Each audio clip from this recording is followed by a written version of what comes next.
Inshuti zanjye bavandimwe mwongeye kwirirwa,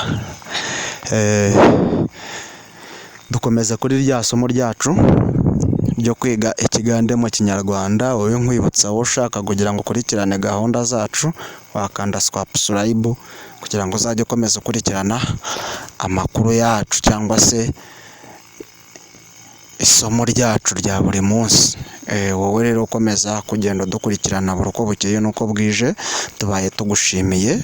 Wowe kanda subscribe niba nawe utaramenya amakuru yacu, kanda subscribe, uzabasha kugira ngo urabasha kuba wamenya amakuru yacu yose, umanuka hasi ugenda ukurikirana aho twatangiriye kuva kuri part 1 ukomeza aho zamuka amakuru yose uko twagiye tuyashyiraho uragenda uyabona.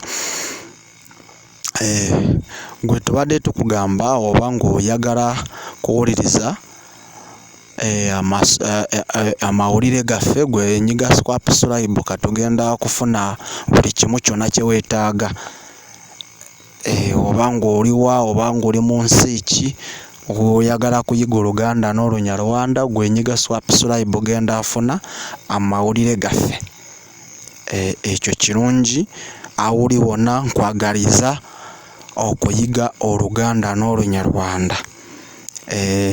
Mwese rero ndabashimiye aho muri hose, ndabashishikariza kwiga Kigande cyangwa se Ikinyarwanda. Tukiri aho rero reka dukomeze isomo ryacu ry'uyu munsi. Isomo ryacu ry'uyu munsi turatangira tuvuga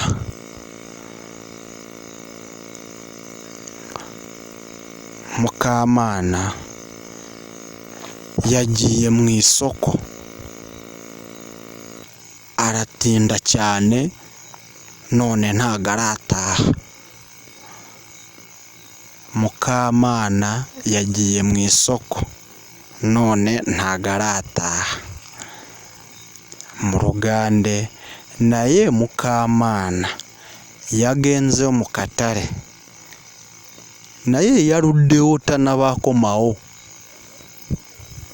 Mukamana yagenze mu katare yaruddeyo nnyo naye tanabakomawo. Oba kikyamutuukako, oba kyalina kyatumye ng'alowaayo.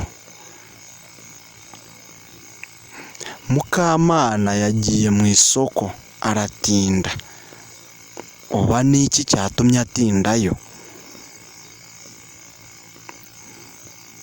Twamajije kumenya yuko agatare ari isoko. Agatare ni isoko.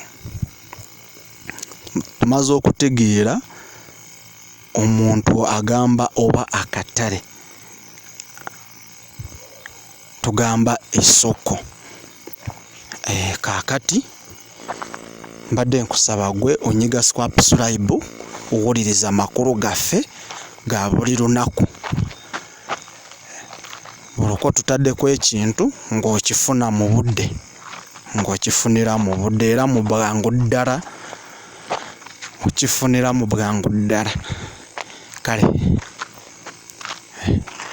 tukubwira naawe kanda subscribe buli uko dushyizeho ikintu uzajya uhita ukibona vuba vuba buri kanya. Buri uko dushyizeho ikintu message uzajya uhita ugibona kuri telefone yawe.